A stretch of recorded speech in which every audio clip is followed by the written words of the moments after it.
कहानी राजस्थान के कोटा शहर की एक भूतिया हवेली के बारे में है। ये हवेली राजस्थान के राजा महाराजा के समय में बनाई गई थी, लेकिन पिछले 18 सालों से इस हवेली में आज तक कोई भी रहने के लिए नहीं आया है। दिल रहने पर भी इस हवेली में कोई भी नहीं रह पाता था, क्योंकि फ्रेंड्स लोगों का कहना था कि इस हवेली में भूत प्रेत का साया है।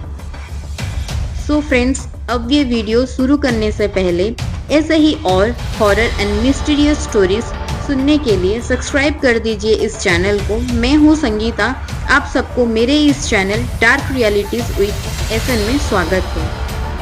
आज की ये स्टोरी अजीत की है। अजीत सिंह नाम का एक लड़का, उसे भूत प्रेत में बहुत दिलचस्पी है। जब उन्हें इस हवेली के बारे में पता चलता है तो उन्होंने तय किया कि वो इस रहस्य को जानकर ही रहेंगे, क्योंकि कोई भी इस हवेली में नहीं रह पाते थे। तो अजीत ने दिल को मजबूत बनाकर हवेली में रहने के लिए पूरी तैयारी भी कर ली और उस हवेली जाने के लिए निकल पड़े। जब हवेली के पास पहुंचकर जब हवेली के अंदर जाने के लिए पैर आगे बढ़ाए तो दरवाजे पे ही किसी अनजान आदमी ने उसे रोक लिया और नजदीक आकर बोला, कौन हो आप और किधर जा रहे हो? तो अजीत ने जवाब देने के बदले उल्टा अजीत ने उस अनजान आदमी को सवाल किया कि आप कौन हो? फिर उस अनजान आदमी ने जवाब दिया कि मेरा नाम अर्जुन है और मैं यही पास में ही रहता हूँ। तो अजीत ने कहा, ओह अच्छा, मैंने सुना है कि ये एक भूतिया हवेली है और यहाँ कोई नहीं रह पाता है, इसलिए मैं इस हवेली में एक दिन रुकने का फैसला किया हूँ। तो अर्जुन ने कहा, जी हाँ, आपने सही सुना है और आप भी अंदर मत जाइए और मेरी मानो तो आप भी वापस लौट जाइए, क्योंकि यहाँ बहुत खतरा है। ये सुनकर अजीत खुश हो गया, जैसा उन्हें कोई लॉटरी लग गई हो। अर्जुन ने उसकी खुशी को देखकर बोला, आप क्यों खुश हो रहे हो? आपको तो भूत का नाम सुनकर डरना चाहिए। उतने में अजीत बोलता है, शायद आपको पता नहीं होगा कि मैं भूत प्रेत में बहुत दिलचस्पी रखता हूँ। अगर इस हवेली में भूत प्रेत है तो मैं अंदर जरूर जाऊंगा और सारी सच्चाई का पता भी लगाऊंगा। इतना कहकर अजीत उस हवेली के अंदर चले जाते हैं। अंदर जाकर अजीत ने अपनी बैग को साइड में रखा और हवेली के चारों ओर देखने लगा। सारे रूम भी चेक कर लिए। उसके बाद ड्राइंग रूम में आकर सोफे पर बैठ गए। उन्होंने वहां बैठकर दारू का 2-4 पैक भी लगा लिए। उतने में अचानक उस रूम में लाइट का एक बॉल अप एंड डाउन होने लगा, लेकिन अजीत ने कुछ खास ध्यान नहीं दिया उस पर। थोड़ी देर बाद दूसरे बॉल अप एंड डाउन होने लगा। फिर हवेली के सारे लाइट एक साथ अप एंड डाउन होने लगा। ये सब देख अजीत अपनी जगह पर खड़ा हो गया और पूरी तरह चौकन्ना हो गया। फिर अचानक उसके सामने एक छोटा टेबल हवा में उड़ने लगा। करीब 6 फीट हवा में ऊपर जाकर गोल गोल घूमने लगा और बाद में अजीत की ओर तेजी से आने लगा। तो अजीत ने तुरंत ही अपनी जगह बदल दी और दूसरी जगह चले गए। उसके बाद वो टेबल वहीं जाके गिरा जहां अजीत खड़ा था। अजीत कुछ समझ पाता उतने में सोफे की सीट उसकी ओर आने लगा। उसे देख अजीत जल्द ही उठकर छलांग लगा के दूसरी ओर कूद गया, जिसके कारण सोफा दीवार को टकराया और अजीत बच गया। उसके बाद अचानक सब कुछ शांत हो गया, जैसा कि कुछ हुआ ही ना हो। फिर अजीत चारों तरफ बड़े ही ध्यान के साथ देखकर बड़ी बड़ी आवाज में बोला, तुम जो भी हो सामने आकर के बात करो। तो सडनली एक बड़ी सी परछाई उसके सामने आई।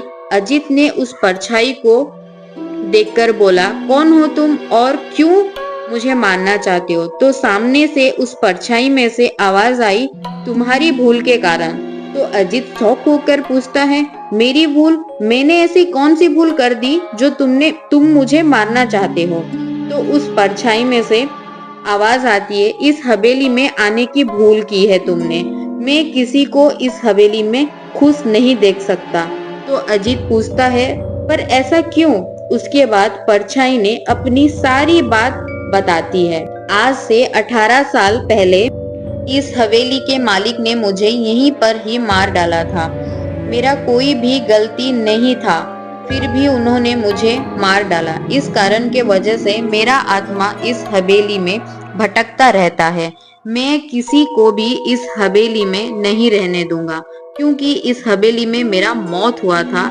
इस हवेली में जो भी रहने के लिए आएगा उसकी मौत होगी मेरी तरह। उसके बाद अजीत ने कहा, मैं तुम्हें अपने असली रूप में देखना चाहता हूँ। तो वो परछाई बोलता है कि ठीक है, मैं तुम्हें मारने से पहले तुम्हारी ये इच्छा जरूर पूरा करूंगा। और उस परछाई ने एक भयानक रूप ले लिया। उसका चेहरा इतना भयानक था कि अजीत भी एक पल के लिए डर गया था, लेकिन उसने अपने आप पर काबू पा लिया। उसके बाद अजीत ने उसके जेब में से सफेद रंग का पाउडर निकाला और भूत के ऊपर फेंक दिया। उस भूत के ऊपर पाउडर गिरते ही वो जलने लगा। बड़ी बड़ी ज्वाला उठकर हवा में ऊपर उड़ने लगी और वो बहुत जोर जोर से चिल्लाने लगा। उसके बाद पूरी तरह से जल गया। उसके बाद फिर अजीत ने चैन की सांस ली और वहीं पर ही पूरी रात सो गया। जब दूसरी दिन सुबह अजीत को सही सलामत हवेली से बाहर आते हुए अर्जुन ने देखा तो पूरी तरह आश्चर्य हो गया। अर्जुन ने अजीत से पूछा था, तुम जिंदा कैसे हो? जब अजीत ने अर्जुन को कल रात की घटी घटना के बारे में पूरा बात बताया और ये भी बोला कि अब ये हवेली भूतिया हवेली नहीं रही, अब जो चाहे इस हवेली में रह सकता है। तो फ्रेंड्स, आपको ये स्टोरी कैसी लगी?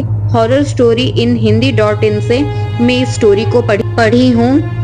और अगर आज की ये स्टोरी आप सबको अच्छी लगी हो तो लाइक, शेयर एंड सब्सक्राइब जरूर करें और बेल आइकन को ऑल पर क्लिक करना मत भूलिएगा, ताकि मैं जब जब भी ऐसी सच्ची कहानी पर आधारित न्यू हॉरर स्टोरीज लेकर आऊं आप सब तक पहुंच पाए। और अगर आपके पास भी ऐसी रियल हॉरर स्टोरीज है तो आप सब मुझे मेरे फेसबुक और इंस्टाग्राम पेज पर शेयर कर सकते हैं। लिंक आपको डिस्क्रिप्शन बॉक्स में मिल जाएगा। और अगर आप टाइप नहीं करना चाहते हो तो आप मेरे व्हाट्सएप नंबर पर वॉइस रिकॉर्डिंग के माध्यम से भी शेयर कर सकते हैं। आपको यहाँ पर स्क्रीन पर मेंशन होता हुआ दिख रहा होगा और आपको डिस्क्रिप्शन बॉक्स में भी मिल जाएगा। तो अब हम रहते हैं, फिर मिलेंगे एक न्यू फ्रेश वीडियो में। तब तक के लिए take care and good night.